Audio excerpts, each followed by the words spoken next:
Hey, what's up, everybody? Jed Johnson here from DieselCrew.com. Of course, you know they call me Napalm. And this video, I just want to talk about the King Kong of Grip 2021. It's in the books. It took place, for the most part, it took place this past Saturday. So it was October 30th. And then certain locations ran before that. And then the idea is if you have to run before, then you don't let your results out until the day of the final day of competition. So some of those lifts may have taken place, a week or two ahead of time, and that's perfectly within the rules. Just to give you an idea. But what I thought I would do is go over the competition for me and talk about some stuff. And I'm standing here because I have some information back here that I'm going to reference. I know some people may not be aware of what all these pieces of equipment are, so I've got them here in a box, and I'll go over each one as we get to it. The way that King Kong works, like I said, is there's multiple venues that take place, and then the scores from each venue are sent to the organizers, Eric Rusain and Andrew Pankey, and then they're compiled, and then you get the rankings. So big props to Eric and Andrew and anyone else that helped them behind the scenes, because this is a huge undertaking and takes a lot of time and effort. So I really appreciate it because it's a great contest every single year. I ran one here in Wyalusing at Peak Strength and Fitness, 36 Main Street, Wyalusing, Pennsylvania, on October 30th. And like I said, they were going on all over the place. I know there's one in Texas, there were 3 in Finland, at least one in Russia. They're all over the place. Australia, the UK, they're all over the place. The events were 2 1/4 crusher, grab ball, finish ball, and little bighorn. So the crusher is a mainstay, and usually the flask historically has been in the competition for a one-hand pinch. That was taken out this year and replaced with the finish ball. So that was the main pinch event. So that really changed things up. And to give you an idea, normally I finish first or second in the finish, or excuse me, in the pinch event, and did not come anywhere close to that this year. So let's just run down through the events. Oh, I actually ran 2 competitions. I ran one for Luke Raymond on Thursday so it would have been the 28th of October. And then I had, let's see if I can remember everybody, Anthony Clarino, Chris Andrade, myself, Aaron Carr, Jeff Martin, Mike McMillan, and I think I'm leaving somebody out. That might be everybody. Anyway, let's run down through the events. So the first one was the 2 1/4 crusher. And I've put all my footage videos up so you'll be able to see them, but this is the 2 1/4 crusher. It's a rolling handle, so if you hold it upside down you can see the spinning action. This is all iron or steel, whatever it is. It's got the axle running through it, and the frame connects to a carabiner connects to a loading pin. You lift it up and you have to touch the knock bar to a crossbar that's 6 inches above the knock bar. And if you look at all my videos on YouTube for my lifts from King Kong, I listed all my attempts in the description box, so you'll be able to tell what weights I did. So I peaked pretty well for this competition, and the lifts I got on the platform during the competition were right at where I've been in training the last couple weeks. I think I got 220 a few inches off the floor. Yeah, on 1021 I got 220.6, 3 or 4 inches off the floor, both hands. I ended up lifting 221 in competition, so that was to be expected. Incidentally, I'll put in the description box, I did put out a King Kong of Grip workout plan along with videos and programming for the lifts. If you're interested in checking that out, just go to the description box and you can still pick that up. Anthony Clarino made some great gains this year in training and finished second in his weight class. I believe he was 83 kilos, and I could be wrong on that. He might have been 74. I'm going by memory, and I don't have any notes except for my lifting. So the main thing is he improved greatly this year. That workout, he said, helped him. So if you're interested in bringing your numbers up on these events, then check out the description box for that link. Next up is grab ball. Oh, these numbers here are what the implement plus the carabiner plus the loading pin and the knock bar weigh before any weight is added. Okay? So if you look at any of my videos and you say, well, that only looks like 187 pounds. Why does, that looks light? Well, remember, you gotta add another 13.1 pounds to that because of the just base implement. So we'll go on to grab ball. Like I said before, crusher. There's been some form of crusher in the King Kong competition every single year. Grab ball was put in last year. This is the grab ball. It's a sphere. Then it's got this flange that goes around it. So it causes you to lift on just one side.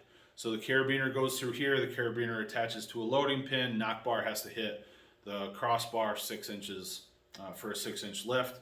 And you can grab any way you want to on this as long as your hand doesn't cross over. So your fingers have to be on one side, thumb on the other, basically. Those are the basic guidelines.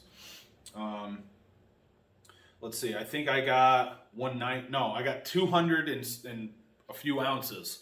And then I tried like 206, I think, couldn't get it. That's a little lower than training. Actually, earlier this year, I hit 212 one time for a partial lift. So I was expecting to be up around 220 for a competition. I was disappointed, but the training, it just didn't go how I had planned. So that's the grab ball, empty. It weighs 7.4 pounds between the implement, carabiner, loading pin, and knock bar.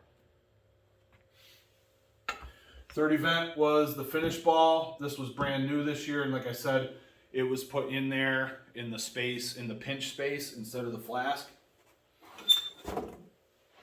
This is the finish ball, straight from otevoima.com. And you can see it's about a golf ball sized ball, and you lift it in a pinch grip. So the base weight was 5.1 pounds for the finish ball. That's the implement, the bolt, the loading pin, and knock bar. It's 5.1 pounds. So I've been as high as like 93, 94, maybe even 95 pounds in training, but it was months ago.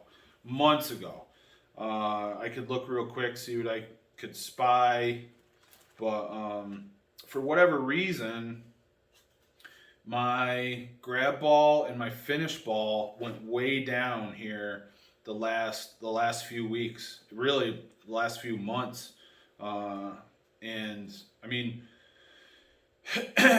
it was pretty disappointing. In February, I got 82.5 added, and I wasn't even doing grip that day. It was just like some random lift.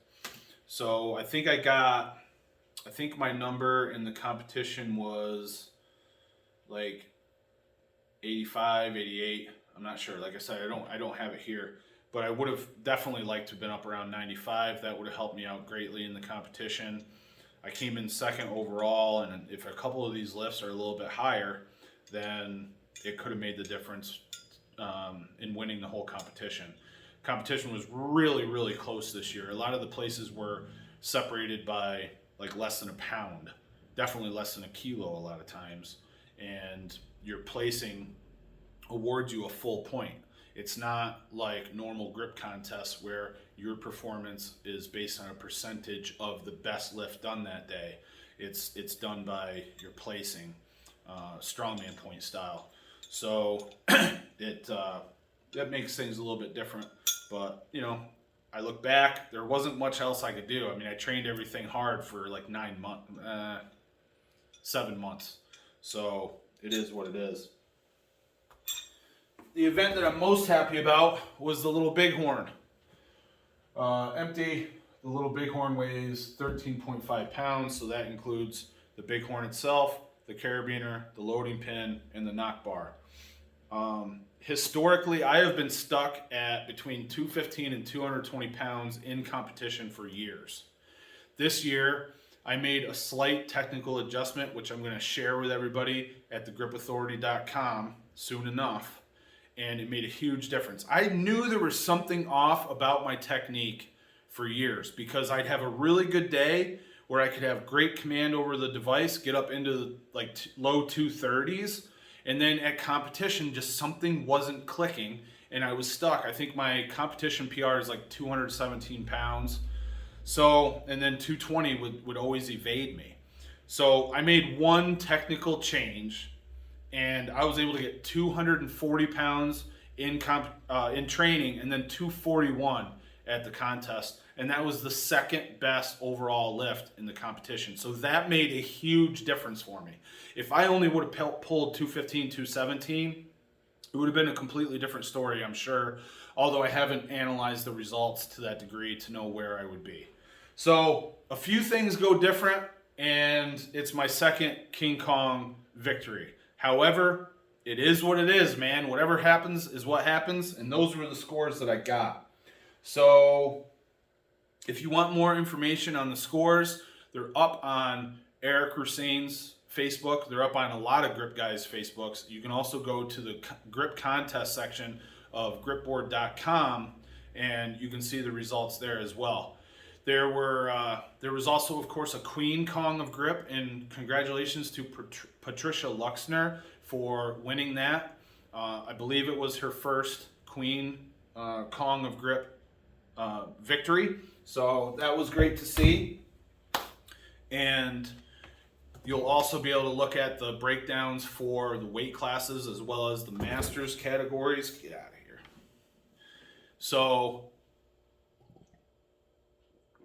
there's more to go into there to look deeper, but I don't have the information in front of me, so I don't want to really dig too deep into that. I can say that Ari Talonen beat me in the 120 kilogram class. I was also second in my weight class, but I finished ahead of him in the overall standings because the scores are done differently.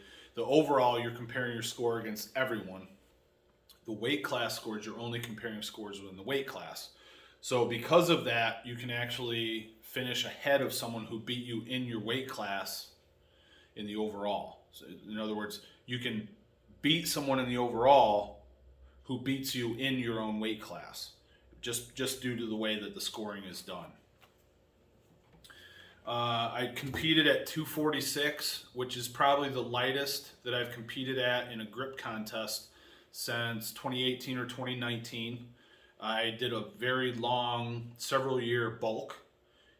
In other words, I didn't give a shit what I was eating for several years and ended up getting much heavier than I am right now.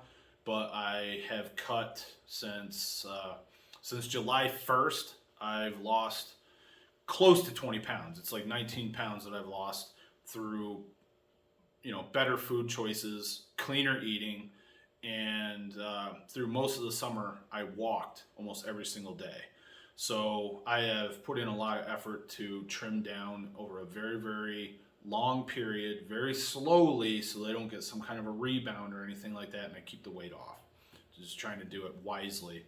And I wasn't trying to get down to, the next weight class or anything like that. Will I? I don't know. I'm not sure. It ain't going to be anytime soon.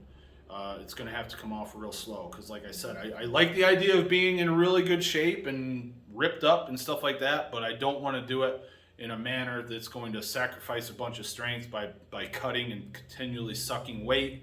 And I don't want to do it real fast and then rebound if I go back to the old eating habits and stuff like that and put a bunch of weight back on. That just doesn't make sense. So right now I'm at 246 for my last competition. Next competition that I'm going to is Gripmas, which I believe is December 4th in Connecticut. Chris Andrade is holding that up there, so that should be a good time.